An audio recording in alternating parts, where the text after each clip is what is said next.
Well, I know I just introduced everyone, but if you want to briefly just go down the line and tell everyone when you enlisted, and where you served, and if you were deployed.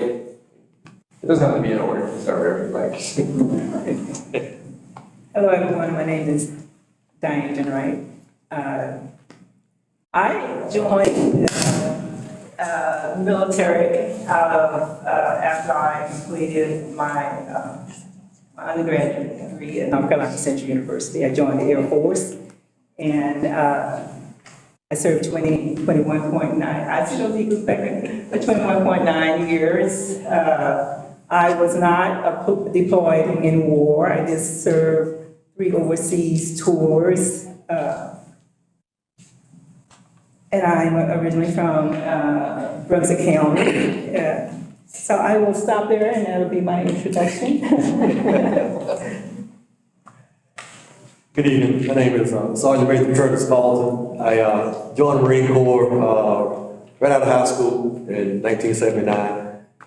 During that time, as most Marines in this area do when they go to the boot camp in Paris, South Carolina, where I went. But I served a lot of time at Camp Lejeune. Did several deployments. Did my first 4 years active duty at Camp Lejeune. Got off active duty and I went joined the reserves, Marine Reserves. I stayed in the Marine Reserves and retired in 2009. So 30 years total time I served. During that time, yes, I got deployed several times and got engaged with the Gulf War, Desert Storm. Got engaged with the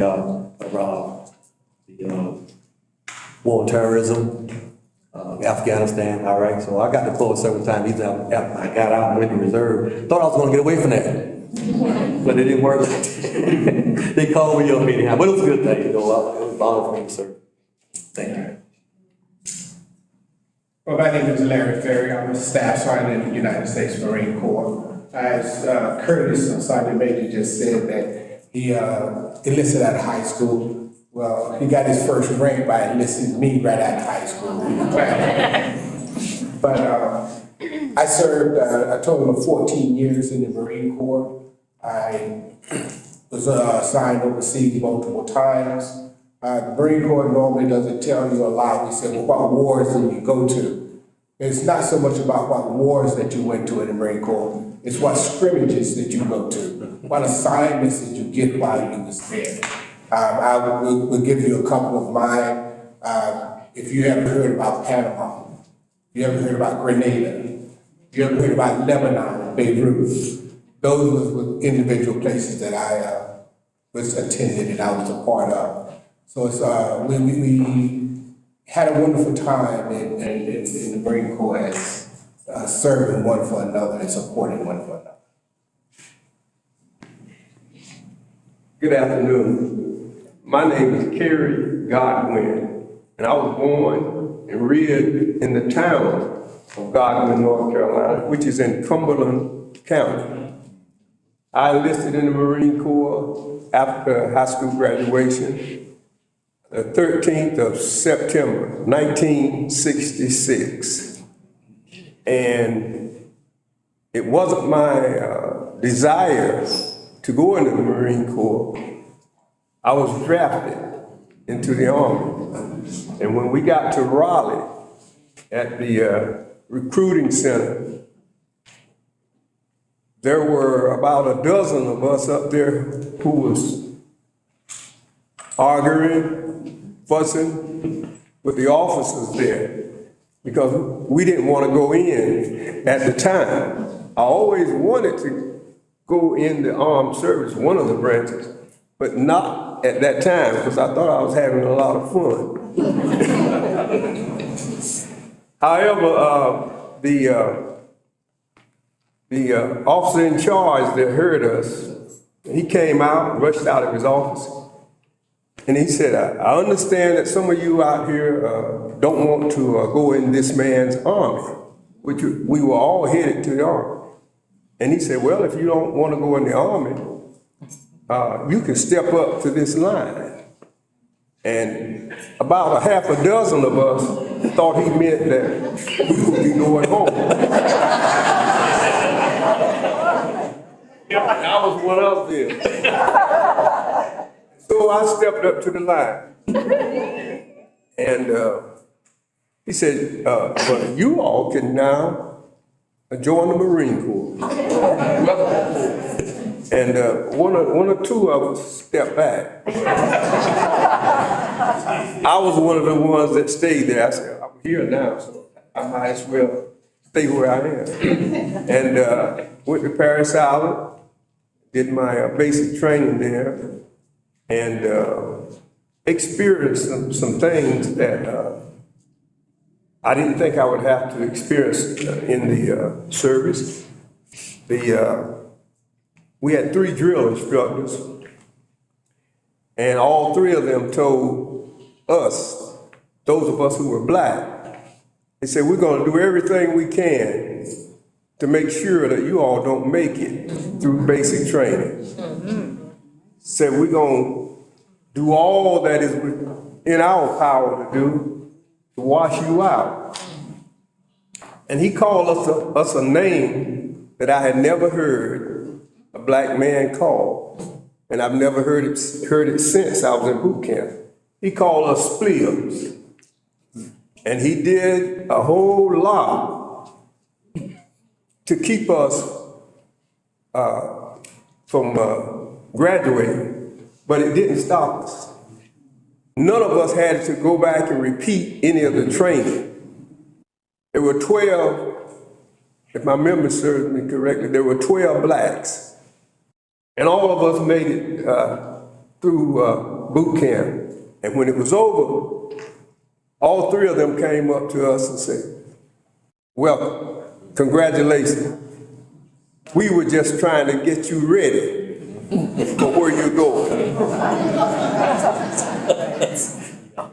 And I went to Camp Lejeune, went to Okinawa, and in a few months, 3 or 4 months or so, I landed in Vietnam. And I served with 3rd Battalion, 3rd Marine Regiment, K Company, 3rd Marine Division. And we thought we were the best. And I can truly say today that I am proud to have served in the United States Marine Corps. I'm proud to have served this country. And every now and then, when my mind goes back, and it does go back sometimes, especially to Vietnam, I think of some things that happened there, which I won't get into. But I'm just glad that I was one of the ones that went over. And I'm glad that I'm a Marine. Once a Marine. That's why they call us the few. The Marine. Rock.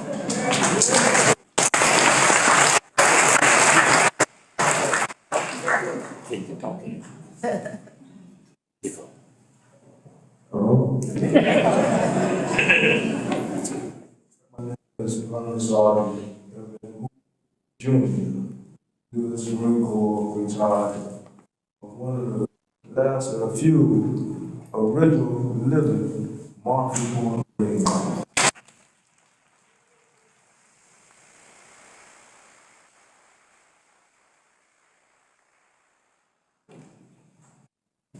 Not a speaker, not a preacher, not a teacher. But I would like to explain a full story about the Montford Point Marines. But after the full time panel was introduced, Mike can come back to me, then I'll carry on with my story. Good afternoon. My name is Hubert Reaves. I was born and raised in Bolivia, North Carolina. First of all, let me tell y'all I appreciate the support of y'all come here tonight supporting us. And I'm very proud to be sitting beside a mom. I finished high school in 1964 in Farrior in North Carolina. Wanted to go in the military, but I wanted the Air Force. And I had two brothers that went in before me, and they told me not about it for nothing. So I went to Newport News Shipyard and Newport News, Virginia, and I got drafted into the Marine, 1956. In a way, I was glad to. I was young, I was full of energy, and I wanted to get away from that cold shipyard. So I went in to Cary in 1956. After I finished boot camp within 6 months, I went into Dianne, Vietnam. I spent my 21st birthday in Vietnam. But I was proud to be a Marine. But I wanted to get out of that mess. Vietnam. I played hard. While I was over, I did my best. I received 2 promotions that made I wanted twice. For some of you Marines, I was up in Quezon. You can almost look over and see the DOC in all Vietnam. And that's where I served. And my heart is a little sorry at night, and some of my buddies that did not make it back.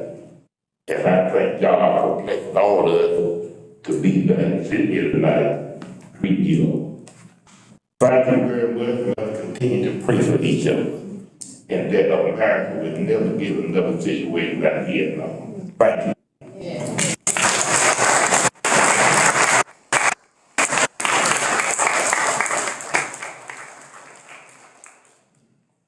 I'm sorry, I'm gonna make it hard for me to talk up here. Mr. Hubert, if you want to go ahead and speak. Okay. I would like to tell a story.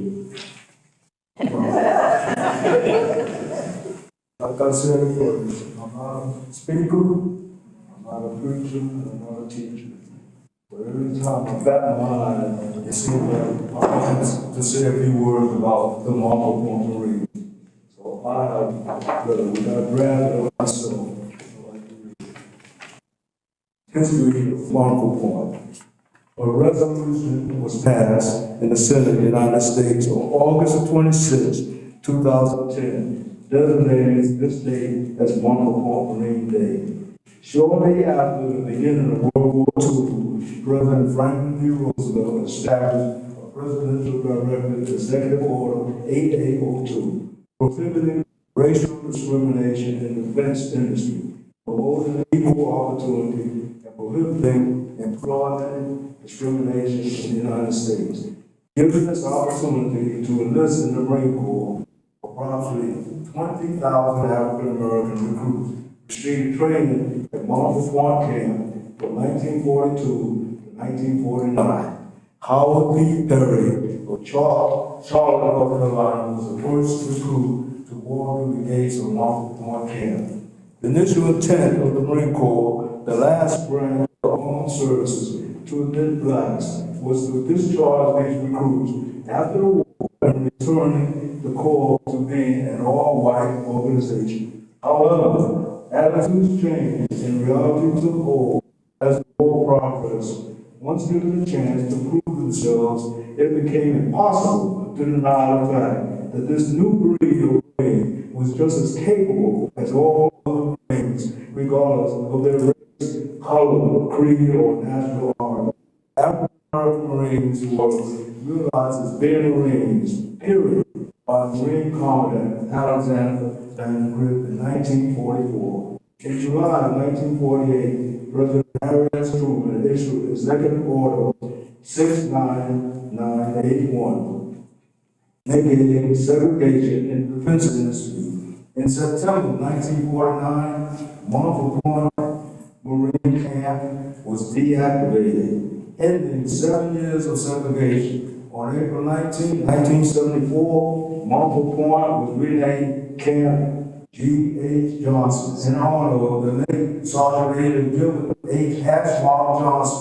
Johnson was one of the first African Americans to join the Corps and was able to become a distinguished Montford Point drill instructor. He was a World War II and a Korean War veteran. Camp Johnson constant remains to this day as the only Marine Corps installation named in honor of an African American. The Department of the Navy named a mobile landing platform ship, the USNS Montford Point, on January 5, 2012. On August 26, 2011, the 35th Commandant of the Marine Corps, General James invited all the original Montford Point Marines to breakfast and to the evening parade as guests of honor. Congress unanimously approved and President Barack Obama signed into law on November 23, 2011, awarded the Congressional Medal Gold Medal, the highest civilian award given by Congress to all the Montford Point Marines. On June 27, 2012, at Emancipation Hall in Washington, D.C., Congress presented the Congressional Gold Medal to all original Montford Point Marines. On June 28, 2012, at the Marine Corps Barracks, Washington, D.C., parade grounds. A parade was held in honor of these often forgotten pioneers, and all original Montford Marines were individually presented the Congressional Gold Medal. On July 25, 2016, the Montford Point Marine Corps was dedicated at the June Memorial Gardens in Jacksonville, North Carolina. Okay. That is the history of Montford Point. At this point, like I said, I'm not a speaker, I'm not a teacher.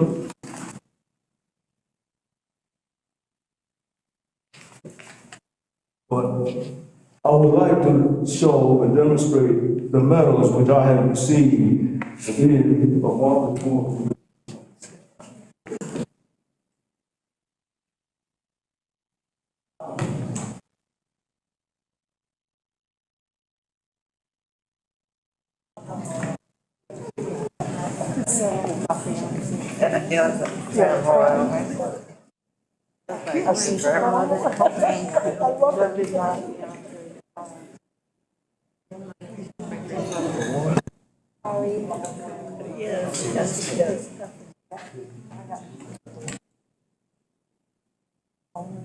This was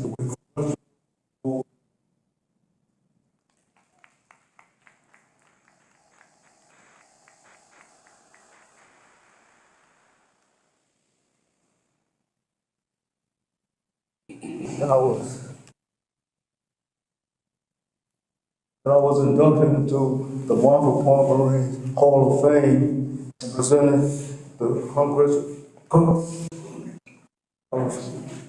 presented the Medal of Honor by General James Amos.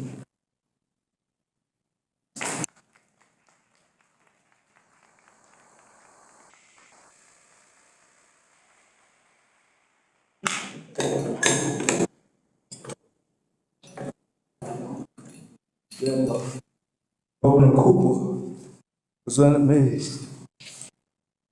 with the Lonely Pines.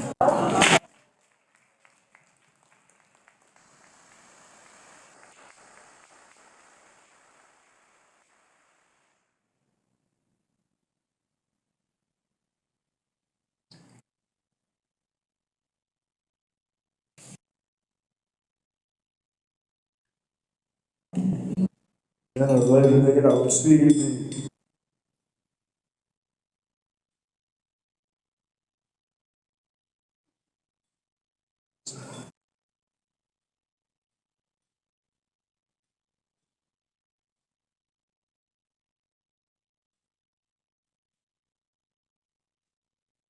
the I'm sorry. All right.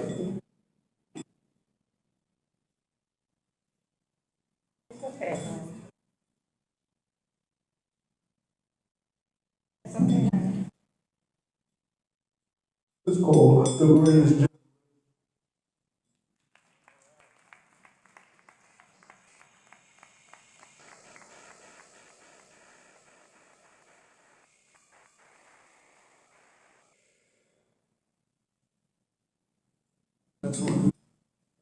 I received Veterans Day Church Service, a blessed veteran. Isaiah 40, 29, 31.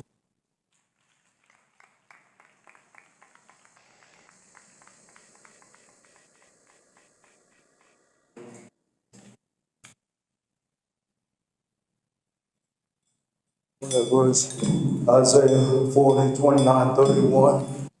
He giveth power to the faint, and to them that have no right. He increased strength. Even the youth shall faint and be weary, and the young men shall utterly fall. But they shall wait again to the Lord, shall renew their strength. They shall mount up with wings as eagles.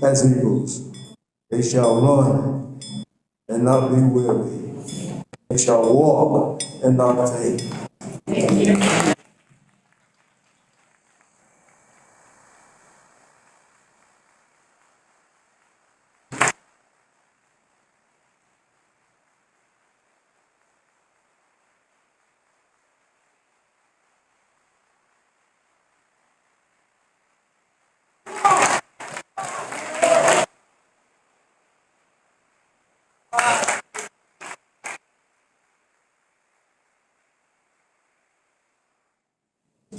Two more words.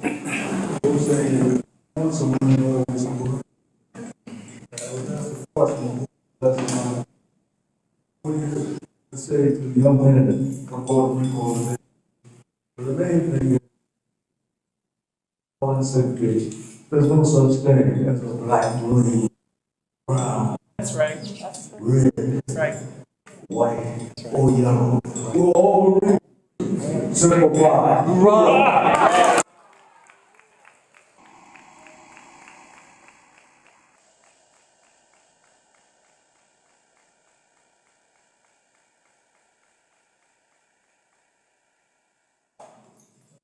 Thank you.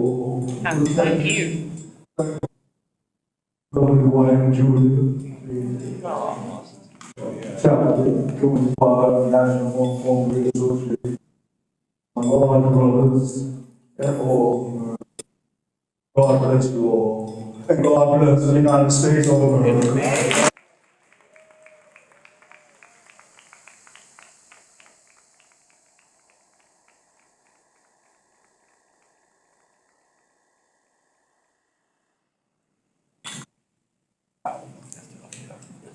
I'm just gonna ask, the panel one question, and we're gonna turn it over to the audience to go ahead and, field some questions from you all.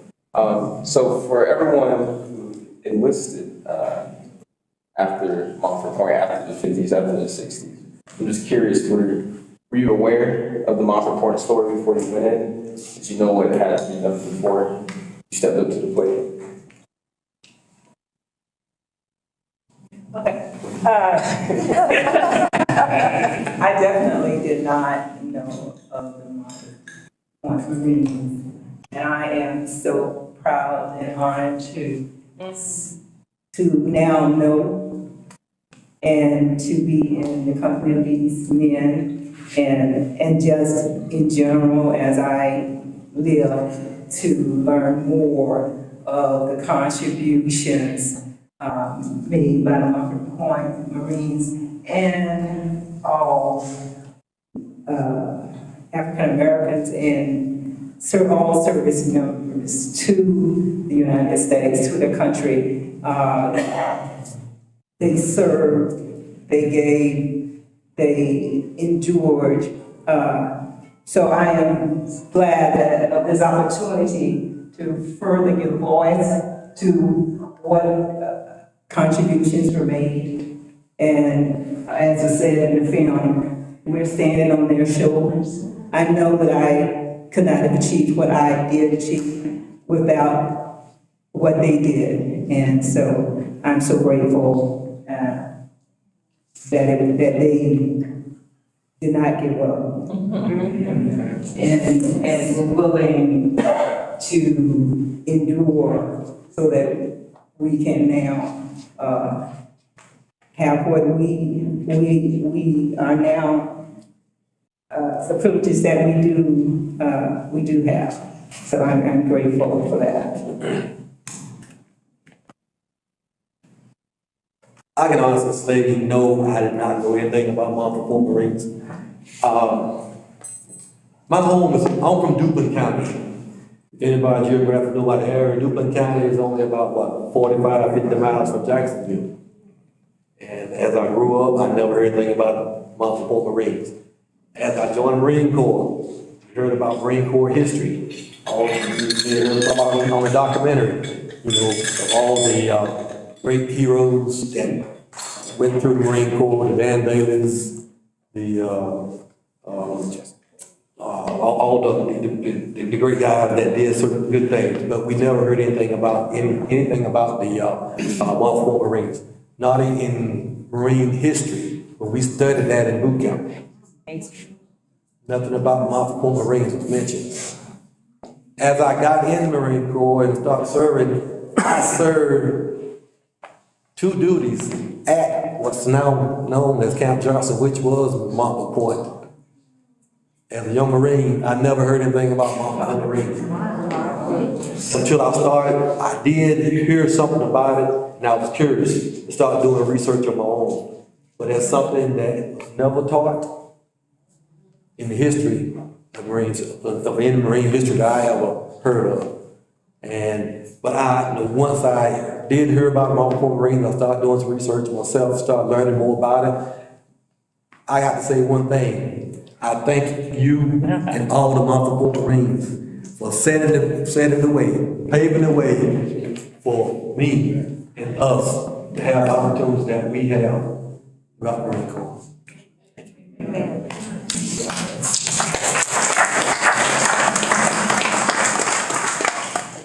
We can be extremely repetitive in this conversation because we grew up in the Marine Corps, enlisted in 1979, and from that time on, that time forward, you never heard about the Montford Point Marine. You always hear history of other things, but you never heard history that related directly to you and the things that you could grasp hold to see where you were going. It was always something new to you. So the Marine Corps taught history. The Marine Corps is pretty much relevant to what America is. America teaches certain parts of history. They give you what they would prefer you to have. They don't give you all of history. And because America is not giving you all of history, the Marine Corps just follows suit to give you part of the history that the Marine Corps wants you to have. We have a tendency as human beings to grasp hold of what we understand, what we're comfortable with. And, I just, it always jumps on me, so forgive me, sir, forgive me. I am a preacher, so I do talk a lot. So you can't stop me. But we all have conversations in America that we very rarely have in public.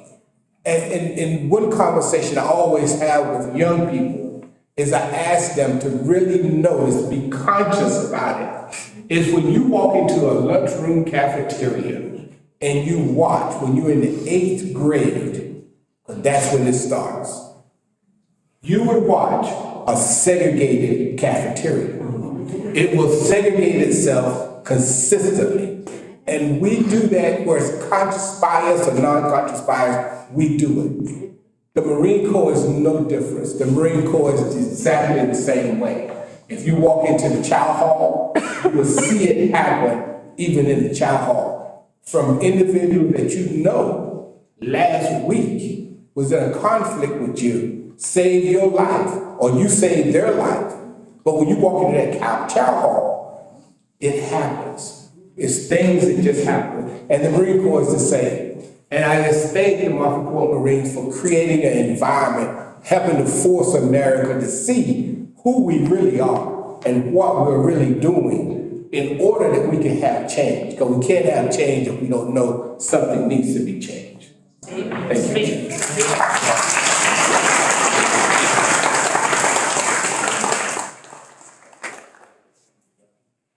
Good evening again. I'm glad my brother mentioned that about him being a preacher. I am too. I wasn't gonna admit it. Even though he picked on us. Montford Point Marine. But I want to thank him. Yes. And all Yes. the Montford Point Yes. Marines. Yes. Because we Marines are standing on the backs of the Montford Point Marines. Yes, I joined the Marine Corps in September 13, 1969.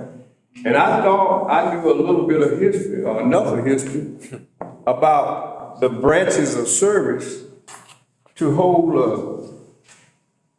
a decent conversation about blacks, soldiers and sailors and Marines and airmen. But I had never heard anything about Montford Point Marines until I believe it's about 30 years ago.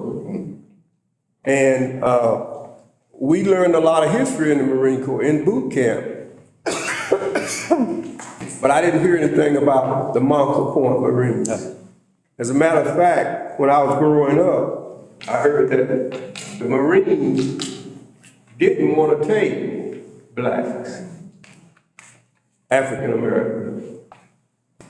And I heard that if you got in, you really had to know somebody.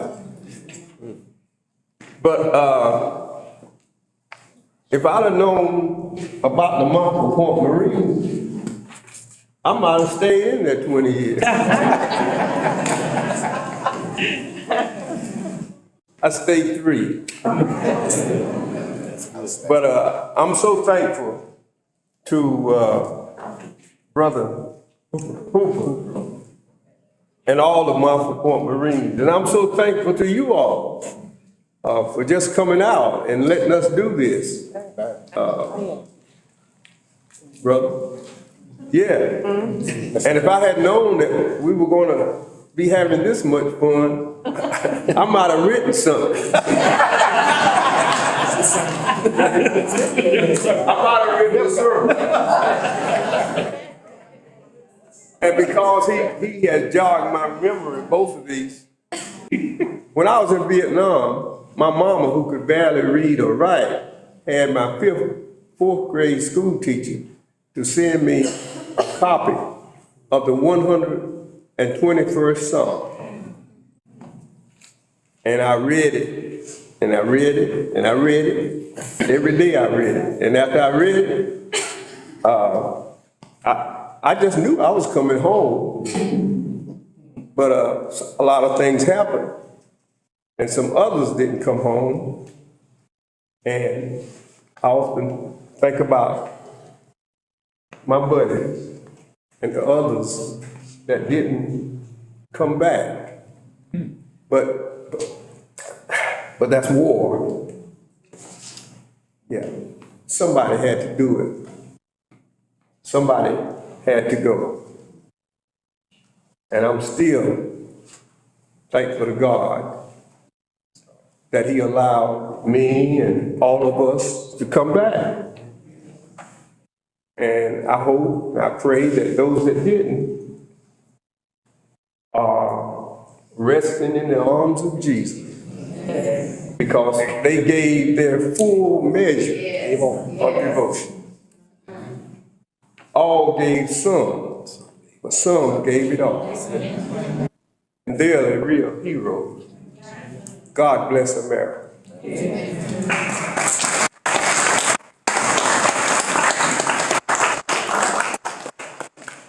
Back to me again.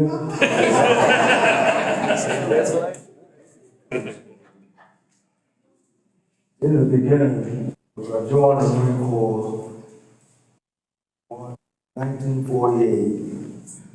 I was getting pamphlets in the mail, and so I went to recruiter, and he told me, he said, "Yeah, you can join the Marine Corps." Thank you. I passed the written exam, passed the medical exam. 90 Church Street, went to be sworn in. It was 9 of us, 7 white, and 2 black. And after we got sworn in, the colonel handed me 2 record books. He said, "This, you 2 fellows are going to Montford Point." And I looked at it, I said, "What? I never heard of Montford Point before." But I thought I was going to Paris Island.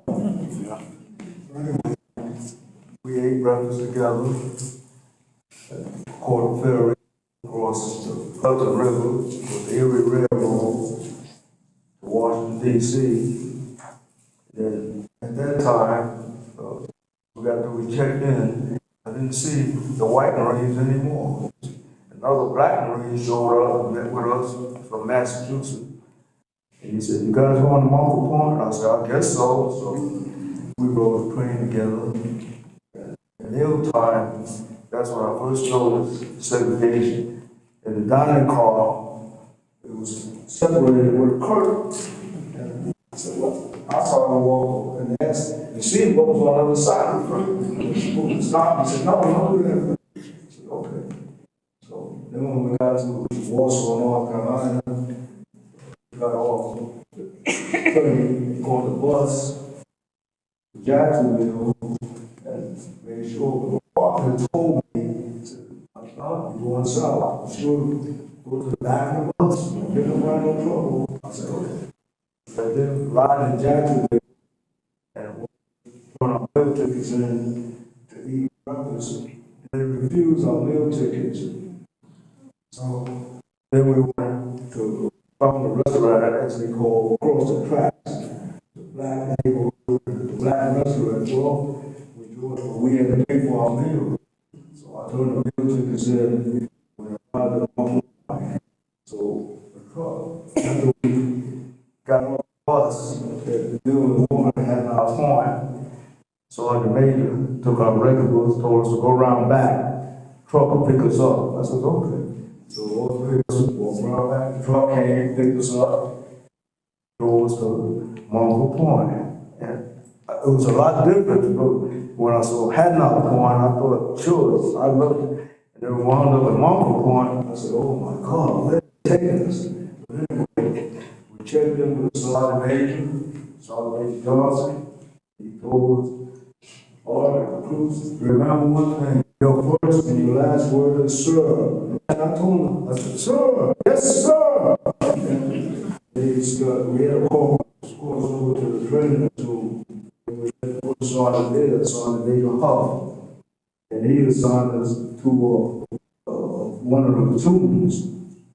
And that's when I started basic training. But my drill instructor was named Corporal Thompson. Anyway, I don't know if he's still living today. But even in this day, I'm still trying to reach out to all the Montford Pointers that I know, families. There's a lot of them, and a lot of them deceased, but they're still eligible to receive the Congressional Gold Medal. I hope that eventually they will catch up to this 18,000 more. It'll be a long, hard task, but I'll be still working. My duty stations are all over the world, all over. Spain, Europe, Korea. I wanted to go to Korea, but I wound up in Japan. I worked with Japanese police. I learned to speak Japanese. I learned to write Japanese. My mother asked me, said, "Can you say I love you in Japanese?" I said, "What?" I talked about Ichimachu. I can't tell after all. 110, these are she go, but if you don't use it, you lose it. Yeah, right. I can still write my name in Japanese. So some Japanese people say, "Ooh, that's right."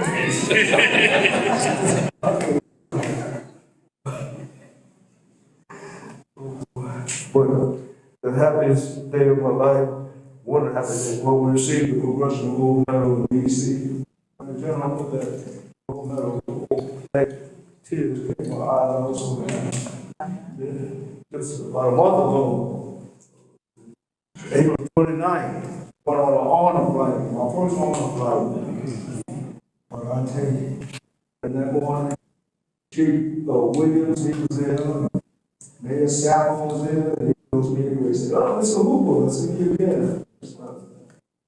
He said, they always ask me, how old are you, Mr. Hoover? I'm 59.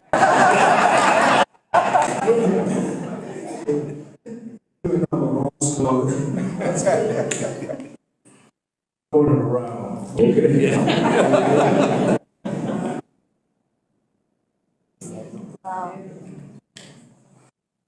Anyway, the return flight at Wilmington Airport, and we came back in Alexandria. Now, it seemed like to me all of Wilmington was there, greeting us, waving American flags, clapping, bagpipe bands playing. Marine Corps band was there for a while. I missed them, they left, and I was playing stranded in Washington, D.C. I had quite an hour. I said, well, I'm glad on the kind of while I was on the ground.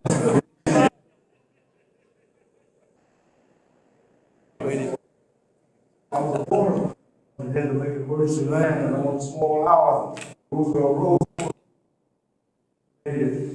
Anyway, flying is 99.999 safer than driving.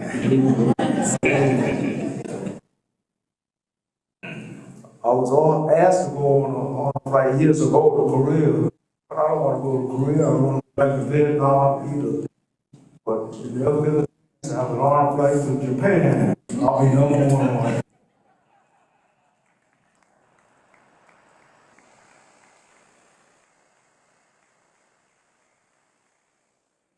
No, I have never heard of Montford Point until I was discharged in '68. And I'm grateful and I thank y'all for the history that I have in my family.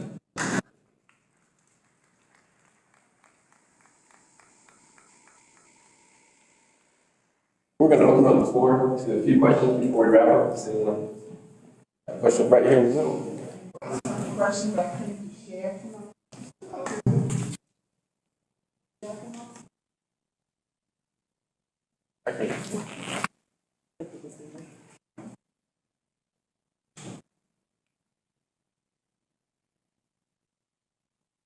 I'm honored to have been a very dear friend of the original Montford Point Marine. Smalls Red. Mr. Hooper.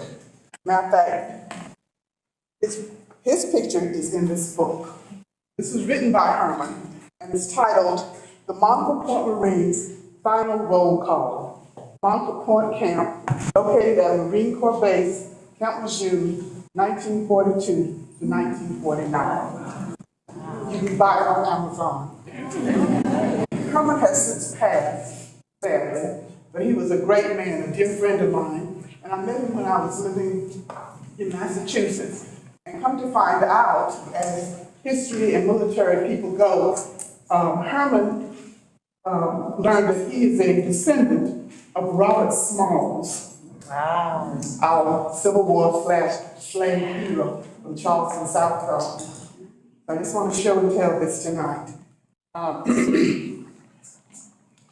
And on page, tab, of course, because I'll never find it otherwise. On page 44, it says Hooper, Francis M. Jr., Wilmington, North Carolina. Yeah. Platoon 11, year 1948, MP 6th Marines.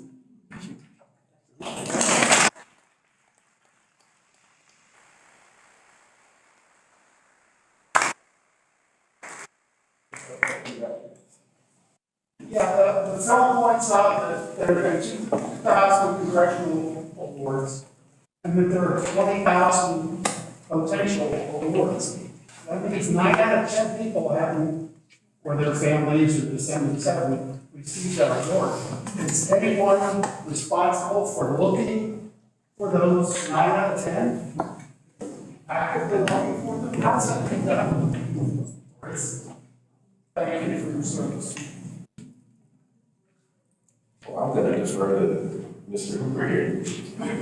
Do you know how the search is conducted, how they look for those who need their medals?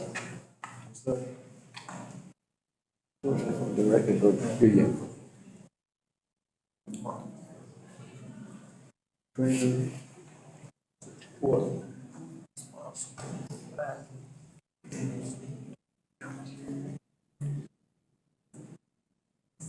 Oh, okay. The question was, who's responsible for locating the 18,000 still absent from the secret prison? All of us.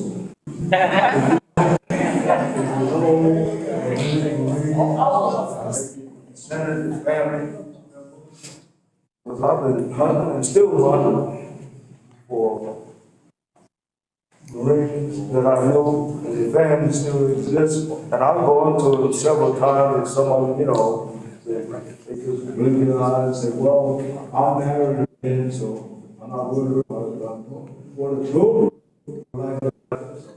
Anyway, all of us, if you know of any Marine or check with them and see if this family member served at Montford Point sometime or another.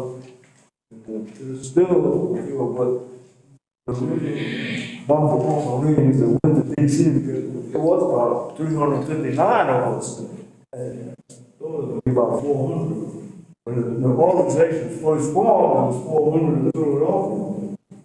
I joined, I joined a couple of years later, so through the New York chapter, and then joined chapter 10 in Jacksonville, it was 1990. We helped perform chapter 25 here in Wilmington. We're still reaching out to Montford Pointers, trying to family members. So it may come to hope. Nobody can't seem to locate any descendants of those. I'm not going to give up. I'm 95, I'm going to continue to work until I'm 195.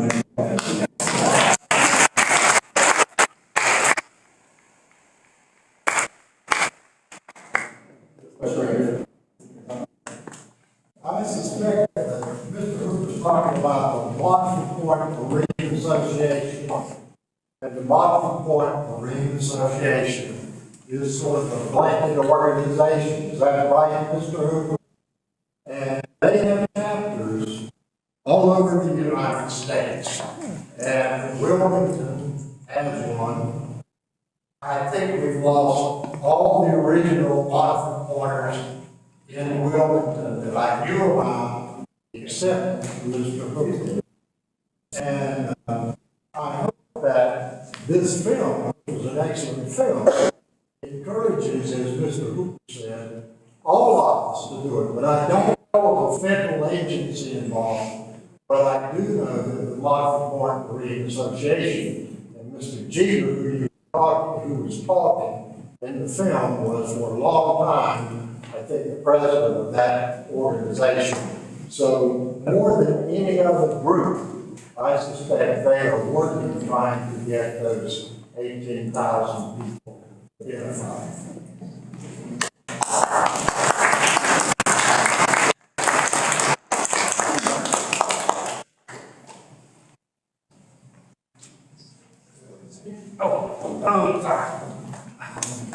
We do have two more original Montford Pointers here in Wilmington, North Carolina, that belong to the Montford Point Marine Association. I'm sorry. Give us their name. Wilson, James Wilson. He's still with us. James Wilson's still with us. He's still with us. And I believe Spencer. He's on the north side. Very little contact with Spencer. We still have two original Montford. Besides who?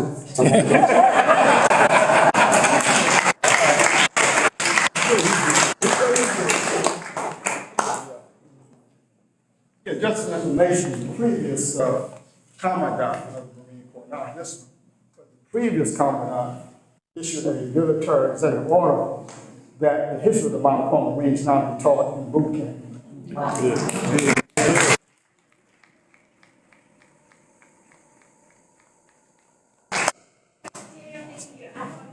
It's Heather, I'm the interim director here at the museum. And I wanted to ask you, that you were here today. We're having this program in part because we sit on a historic Civil War site. What's important about the story is that the United States Colored Troops fought here. And Dianne Jinwright was part of the community engagement process from the beginning as we came together to figure out what the sculpture commemorating the USCT would look like. So my question for the panel is, have you had a chance to see Boundless, the sculpture that's on the site? Artist Stephen Hayes cast the features of descendants from our area for the sculpture. And what do you think about it? And I also want to know, were you aware of the story of the United States Colored Troops when you enlisted? Was that something that you knew about? Were you aware of their legacy? My answer is no, I was not aware about their legacy. Even though we only live 50 miles away, we had no knowledge of any of these situations that happened here in Wilmington. But we have taken a tour and seen the statue itself. So what do you think about the sculpture? The sculpture is very nice. Everyone needs to take a moment to look at what they have there. It's a very nice sculpture. I haven't seen it, ma'am, but I'd like for you to ask that last question again about colored troops. The United States Colored Troops. So when you enlisted, were you aware of the legacy of the United States Colored Troops and their fight for freedom in the Civil War? As a Southerner, this was a story that I was not taught in school. We are working here at Camp Lejeune Museum to make sure that every 5th grader in New Hanover County and every 8th grader in New Hanover County who studies North Carolina history comes here to Camp Lejeune Museum to see this sculpture and to learn this story. And I'm just wondering, did you know about the story? When did you find out about it? I knew about the colored troops. I don't know if it was the unit here in Wilmington or not, but my grandparents, great-grandparents, they passed some of that information down to us because we live in an area where I think it was Sherman came through. And the town that's next to me, next to us, it's called Avery'sburg Battleground. So if you ever go up to Fayetteville and go up Route 82, you will see a lot of historical markers and other things concerning the Civil War. So I knew a little bit about the black troops, but not all of them. I'd love to ask one more thing, which would be if Daniel, you could talk about our search for descendants of the United States Colored Troops. Yeah, I think Mr. Reaves, you wanted to say something? I was aware of the black troops in Massachusetts. Right. Do they recall you? Yes, and they did a good job in the Civil War. Thank you, ma'am. Thank you. Thank you.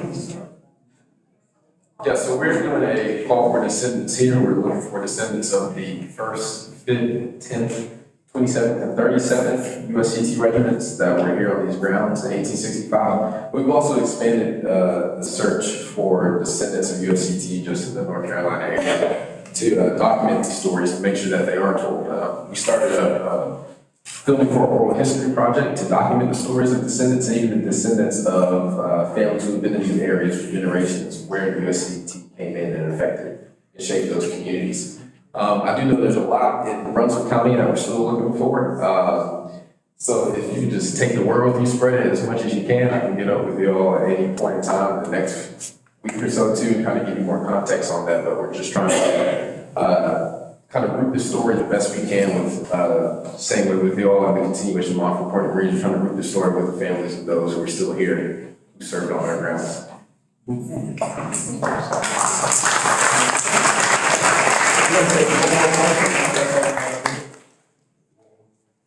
I have a very honored to have somewhat of a connection to Camp Lejeune. So I just recently attended an unveiling of a monument to the former landowners of Camp Lejeune, Montford Point being some of those. So my relatives were evicted when Camp Lejeune came in. But the reason I bring it up is because I went home and dug out some of my old photographs. My family were prolific camera people, so I gave a lot of them, of their time on what is now Camp Lejeune. And I found a lot of pictures of Marines during that time, 1941, 1942, well, 1942 on. And some of them have names, some of them don't, but I can post those to the website if that's where you want them to go, or I can make copies and deliver them. But the point is, that association is very close because when my family and others were evicted, they went into different areas around Jacksonville. Hilltown being one of those. That's where I grew up. I don't know if any of you recognize that, but they became home away from home for the Montford Point Marines. And they served meals, they were families, they got together and events. And that's my connection. So I feel very, very close to the Montford Point Marines as a result.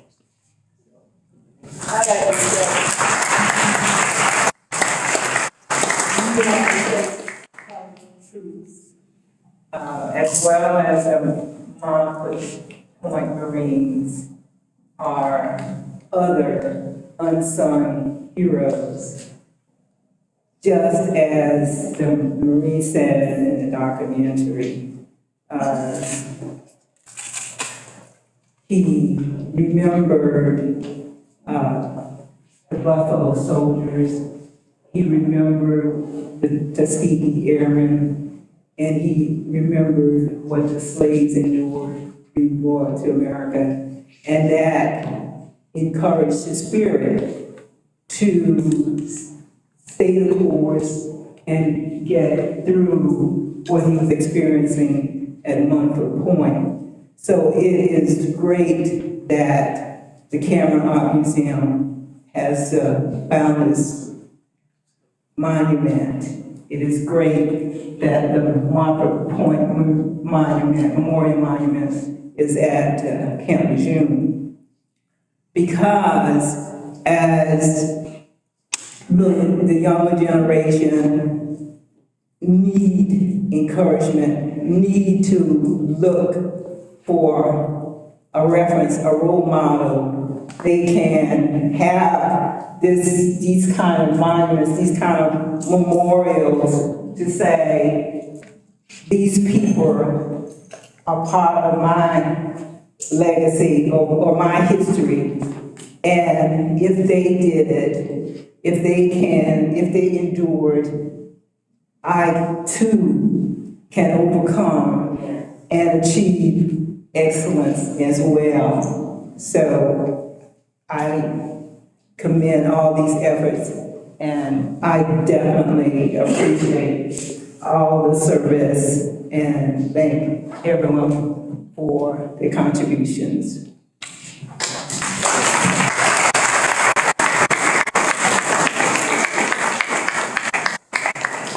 Well, thank you everyone for coming out tonight. It's truly an honor to sit in presence of all the panelists. We hope that everyone has a great rest of the night. Cafe still open 30 more minutes if you need anything. You need anything coming up? That's it. All right, I think we're good. So everyone please get home safely and have a great evening.